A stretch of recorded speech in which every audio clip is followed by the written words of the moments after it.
नमस्कार मित्रांनो, मी गौतम मावळ. माझ्या यूट्यूब चॅनलवर आपणा सर्वांचं अगदी मनापासून हार्दिक स्वागत करतो. मित्रांनो, आजचं आपलं कॅप्शन आहे ग्रीन सिग्नल.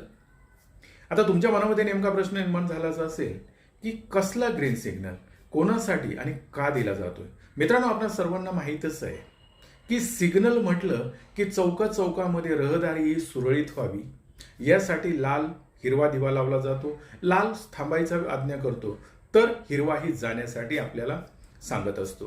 आता हे जर बघितलं तर महाराष्ट्रामधील किंवा देशामधील राजकारणामध्ये सुद्धा अशीच एक गोष्ट घडते आणि मी काय सांगतो हे तुमच्या मनामध्ये लक्षामध्ये नक्कीच येत असेल.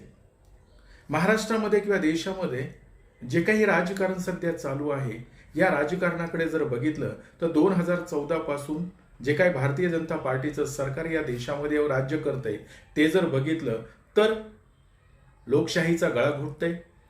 जे काही स्वायत्त संस्था आहेत यांची गळचेपी करते किंवा मीडियाचा जो काही मीडियावर दडपण आणलं जाते किंवा मीडियाची गळचेपी केली जाते, हे जर बघितलं तर असं लक्षात येतंय की सगळीकडूनच आता जनतेचा आक्रोश सुद्धा होतोय की काही झालं तरी भारतीय जनता पार्टीला 2024ला रोखायचंय आणि त्यासाठी देश पातळीवर काँग्रेस प्रणित इंडिया अलायन्स किंवा इंडिया आघाडी झाली आणि याच्यामध्ये विविध राजकीय पक्षांना एकत्र घेतले गेले आणि त्या पक्षांना एकत्र घेऊन इंडिया अलायन्स देशभरामध्ये वेगवेगळ्या ठिकाणी सभा घेते. अशीच सभा मुंबईलाही झाली, दिल्लीलाही झाली. परंतु मुंबईमध्ये सभा होत असताना महाराष्ट्रामध्ये सध्या जो एक पक्ष आहे त्या पक्षाचं नाव आहे वंचित बहुजन आघाडी आणि त्याचे अध्यक्ष आहेत माननीय बाळासाहेब आंबेडकर. या पक्षाचं मात्र इंडिया आघाडीमध्ये समाविष्ट झालेला नाहीये आणि म्हणून मीडियामध्ये सगळीकडे मात्र चर्चा झाली की काही झालं तरी भारतीय जनता पार्टीला जर रोखायचं असेल तर मताधिक्याची टक्केवारी पाहता जे काही राष्ट्रवादी असेल, शिवसेना असेल, काँग्रेस असेल, हे जर बघितलं तर यांच्यामध्ये ज्या वेळेस वंचित बहुजन आघाडीचा समावेश होईल त्यावेळेस यांची मताची टक्केवारी वाढेल आणि भारतीय जनता पार्टीला जे काही महाराष्ट्रामध्ये असलेल्या 48 जागा आहेत यामध्ये जास्तीत जास्त जागा जिंकून भारतीय जनता पार्टीला रोखता येईल.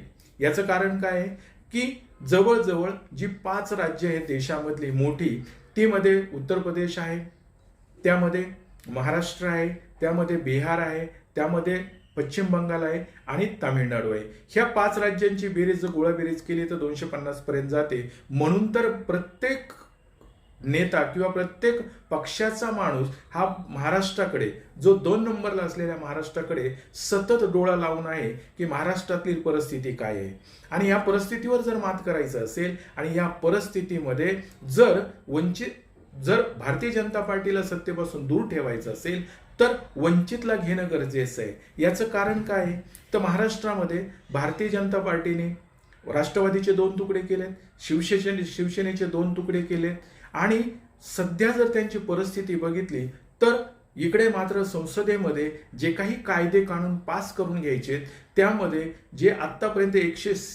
141 लोकांना निलंबित केलंय, म्हणजे खासदार जे आहेत ते 141 निलंबित केलेत आणि त्यामध्ये राष्ट्रवादीच्या नेत्या सुप्रियाताई आहेत, त्यानंतर अमोल कोल्हे हे खासदार सुद्धा आहेत.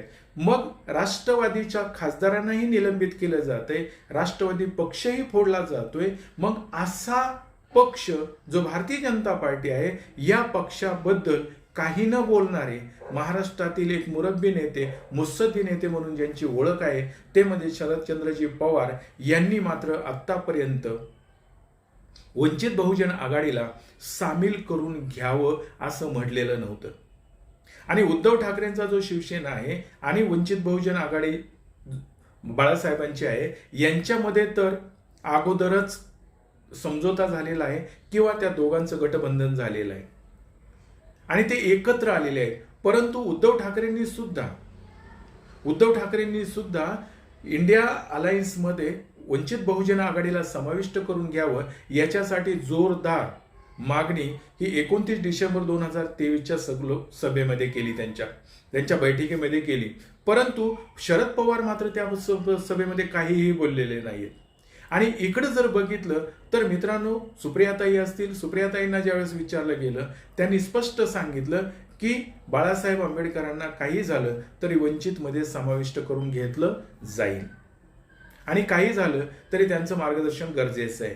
इकडे संजय राऊत जे काही शिवसेनेचे उद्धव बाळासाहेब ठाकरे या शिवसेनेचे आहेत ते असं म्हणतायत की बाळासाहेब आंबेडकर हे त्यांचा विचार जो आहे तो मंत्र लोकशाही जपणारा मंत्र आहे. बाळासाहेब आंबेडकर हे बाबासाहेब आंबेडकरांचे नातू आहेत आणि त्यांना लोक इंडिया अलायन्समध्ये समाविष्ट करून घेणं खूप गरजेचं आहे आणि त्यांचा स्टार प्रचारक म्हणून सुद्धा उपयोग करता येईल आणि सन्मानाने वंचित बहुजन आघाडीला इंडिया अलायन्समध्ये समाविष्ट करून घेतलं जाईल. स्पष्ट झालंय. आम्ही अत्यंत सन्मानानं या आघाडीत सामील करून घेऊ असं आमचं त्यांना प्रपोजल आहे.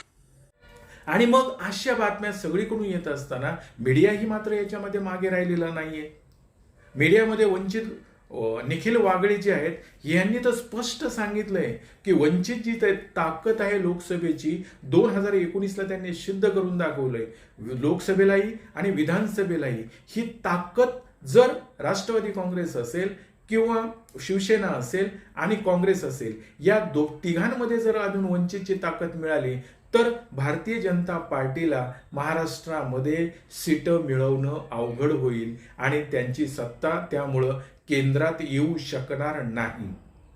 हे निखिल वागळे सारखे पत्रकार सुद्धा सांगतायत आणि त्याच्यामध्ये त्यांना माहिती आहे की वंचित बहुजन आघाडीला किंवा बाळासाहेब आंबेडकर आणि शरद पवार यांचे वैचारिक मतभेद आहेत. त्यामुळं काही झालं तरी जोपर्यंत शरद पवार ग्रीन सिग्नल देत नाहीत वंचित बहुजन आघाडीसाठी इंडिया अलायन्समध्ये येण्यासाठी तोपर्यंत यावर काही चर्चा होणार नाही. फक्त बैठका आणि बैठकाच होणार आहेत. परंतु मित्रांनो मी आत्ता जे हे कॅप्शन दिलं की ग्रीन सिग्नल असं का म्हटलंय तर काँग्रेसचे नेते जे काही नाना पटोले आहेत यांनी एक मीडियाला बाईट दिली की शरद पवारांचा 1 तारखेला त्यांना फोन आला आणि त्यांनी सांगितलंय की वंचितला आतमध्ये घ्या, इंडिया अलायन्समध्ये घ्या. आता हे खरं किती खोटं किती आपल्याला माहीत नाही कारण या काँग्रेसचे जे काही महाराष्ट्रातले नेते आहेत यांची विश्वासार्हता केंद्रामध्ये किती आहे हे आपल्याला माहीत आहे. परंतु यांनी जे काही आता शरद पवारांचा जो पक्ष आहे यांचं अधिवेशन चालू झालेलं आहे. 3 आणि 4 तारखेला अधिवेशन चाललंय त्यांचं. त्याच्यामधून यांनी मेसेज दिलाय की आता वंचितला घेणं गरजेचं आहे. आणि मित्रांनो हे बघितल्यानंतर असं वाटलं की ज्या माणसाने आतापर्यंत म्हणजे ज्या काही मिटिंगा झाल्या त्यामध्ये जर आतापर्यंत हे जर घेतलं असतं किंवा बाळासाहेब आंबेडकरांची वंचित आहे यांचा जो फॅक्टर आहे महाराष्ट्रामध्ये असलेला मताधिक्याचा तो जर बघितला तर आपल्याला उपयोगी पडेल. परंतु त्यावर कुठल्याही गोष्टीचं मतप्रदर्शन केलं नाही आणि दुसरी माणसं मात्र गोळा करून त्यांना एकत्र करण्याचा प्रयत्न केलेला दिसतो आहे. परंतु त्याच्यामध्ये काही यश येत नाही. आणि इकडं जर बघितलं तर त्याच पवारसाहेबांच्या कन्या सुप्रियाताई सुळे, त्याच पवारांचे खासदार अमोल कोल्हे यांना मात्र भारतीय जनता पार्टी यांनी निलंबन केले आणि केंद्रामध्ये लोकसभेतील जवळजवळ 141 लोकांचं म्हणजे खासदारांचं निलंबन करून भारतीय जनता पार्टीने एक मोठा विक्रम केलेला आहे. हे जर बघितलं तर पवार साहेबांना शेवटी असं करावं लागलं की आपल्याच खासदारांचं निलंबन होतंय, आपलाच पक्ष फोडला जातोय आणि आपण अजूनही त्या पक्षाबद्दल काहीच बोलत नाहीये किंवा त्या पक्षाची जी विचारधारा आहे यावर सुद्धा हल्ला करत नाहीये.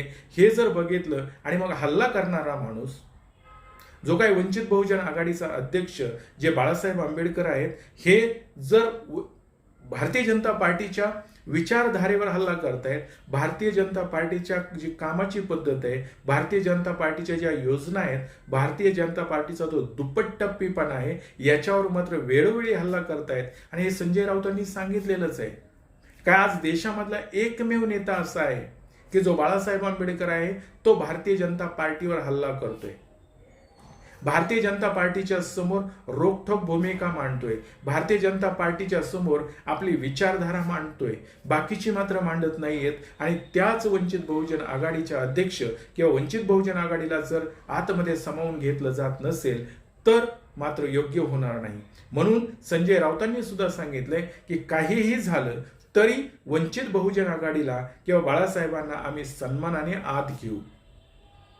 ही भूमिका मांडत असतानाच मग मीडियामध्ये जी साम टीव्हीला बातमी येते की आता वंचितचा मार्ग मोकळा झालाय. इंडिया आघाडी वंचितबाबत सकारात्मक असल्याचं नाना पटोले यांनी म्हटलेलं आहे. त्याचबरोबर 1 जानेवारीला शरद पवारांचा फोन आला होता, त्यानुसार आपण चर्चा करणार असल्याचं त्यांनी स्पष्ट केलं. दरम्यान दिल्लीत वरिष्ठांच्या बैठकीत चर्चा करणार आणि शरद पवारांचा संदेश वरिष्ठांना देणार असल्याची माहिती देखील पटोले यांनी दिली आहे. सांगितलं की माझं 3 आणि 4ला त्यांच्या पक्षाचं अधिवेशन आहे शिर्डीमध्ये, तर मी 2 दिवस तिथं आहो. त्याच्यानंतर आणि मी उद्या दिल्लीत आहे. पवार साहेबांचा हा मेसेज मी उद्या आदरणीय खडगे साहेबांनाही देणार, आदरणीय राहुलजींना पण देणार आणि त्या पद्धतीची त्या ठिकाणी मीटिंग करून आम्ही सकारात्मक, आम्ही कुठेही जे कोणी बीजेपीच्या विरोधात आमच्यासोबत यायला तयार असेल त्यांना सोबत घेऊन चालणं ही काँग्रेसची भूमिका आहे. आम्ही सकारात्मक. आणि हा वंचितचा मार्ग का मोकळा झालाय तर नाना पटोले सांगतायत की 1 तारखेला मला फोन आलाय आणि पवार साहेबांनी सांगितलंय की वंचित बहुजन आघाडीला इंडिया अलायन्स मध्ये घ्या. आता जागा वाटपाचं तर त्या अगोदरच बाळासाहेबांनी फॉर्म्युला दिलेलाच आहे 12-12चा. बट जे काही होईल पत्रही सर्वांना पाठवले, त्याच्यामुळे का होईना किंवा सगळीकडून व्यूहरचना ही सगळ्या बाजूने कर्कटत असताना किंवा बांधली जात असताना पवारांची भूमिका अशी तर नाहीये ना. कारण आजपर्यंत महाराष्ट्र माझा, मी म्हणेल महाराष्ट्रामध्ये तेच खरं किंवा इंडिया अलायन्सचा एक मोठा घटक पक्ष म्हणून पवारसाहेबांकडे बघितलं जात होतं आणि त्या पवारसाहेब मात्र वंचित बहुजन आघाडीची भूमिका किंवा त्यांना समाविष्ट घेण्यासाठी मत प्रदर्शित करत नव्हते. कारण उभ्या महाराष्ट्राला माहिती आहे की पवार साहेबांची आणि बाळासाहेब आंबेडकरांची वैचारिक मतभेद आहेत, परंतु मागच्या गेल्या 2 वर्षामध्ये जर बघितलं तर त्यांच्या वेगवेगळ्या विषयावर चर्चा होत आहे, विचार मंथन होत आहे आणि ते जर बघितलं तर काही झालं तरी पवारांकडे आत्ता पर्याय नाहीये, कुठलाही पर्याय शिल्लक नाहीये. पक्षाचे 2 तुकडे झाले, खासदारांचं निलंबन केलं जात आहे आणि आपण त्या पक्षावर कुठल्याहीच पद्धतीची बोचरी टीका करू शकत नाही किंवा त्यांच्या विचारधारेला अडवू शकत नाही. असं असताना मग जो माणूस या सगळ्याच पातळीवर आघाडीवर असेल असे वंचित बहुजन आघाडीचे प्रणेते माननीय बाळासाहेब आंबेडकर जर ही भूमिका घेत असतील आणि मग पवार साहेबांना नाना म्हणताना हा हा म्हणावं लागतं किंवा नो नो म्हणताना येस येस म्हणावं लागतं, ही एक जमेची बाजू हरकत नाहीये. कारण काहीही झालं तरी राजकीय विरोध हा विरोध नसतोच, विचारधारेचा विरोध असतो. आणि मग जर आज पवार साहेबांनी खरंच नाना पटोलेंना जर फोन करून सांगितलं असेल तर चांगलीच गोष्ट आहे, नसेल सांगितलं तरी चांगलीच गोष्ट आहे, काही हरकत नाहीये. परंतु जर फोन करून सांगितलं असेल तर आपण पॉझिटिव्ह घ्यायला हरकतच नाहीये, कारण आता त्यांच्याकडे ऑप्शनच शिल्लक नाहीयेत. म्हणून जरी पवार साहेबांनी त्यांना फोन करून सांगितलं असेल आणि वंचितचा आतमध्ये समावेश होत असेल इंडिया आघाडीमध्ये तर ही चांगलीच गोष्ट आहे, ही अतिशय चांगली गोष्ट आहे. ही झालं वैचारिक विरोध असेल, तो वैचारिक विरोध सध्या बाजूला ठेवून भारतीय जनता पार्टीला जर सत्तेतून रोखायचं असेल, संविधानिक मार्गाने किंवा संविधान वाचवायचं असेल, लोकशाही वाचवायची असेल तर अशा छोट्या छोट्या गोष्टींना धरून चालणार नाही. म्हणून मला वाटतं पवार साहेबांनी आत्ताची भूमिका घेतली असेल आणि हे सत्य असेल तर सोन्याहून पिवळं आणि वंचितचा मार्ग मात्र इंडिया आघाडीमध्ये जाण्यास मोकळा झालाय, त्यांना ग्रीन सिग्नल मिळालाय. आणि आतापर्यंत असं वाटत होतं की पवार साहेबांकडूनच अडवणूक होत होती, परंतु आता जर त्यांच्याकडून ग्रीन सिग्नल मिळत असेल तर सर्वात चांगली गोष्ट आहे. आणि म्हणून मी असं म्हटलं होतं की ग्रीन सिग्नल म्हणजे वंचित बहुजन आघाडीला इंडिया आघाडीमध्ये समाविष्ट होण्याचा मार्ग मोकळा झालाय आणि त्यामुळं मी आजचं कॅप्शन दिलं होतं ग्रीन सिग्नल. मित्रांनो, तुम्ही माझ्या मताशी जर सहमत असाल तर हा व्हिडिओ नक्की लाईक, शेअर, सबस्क्राईब करा. एवढं बोलतो, थांबतो. धन्यवाद.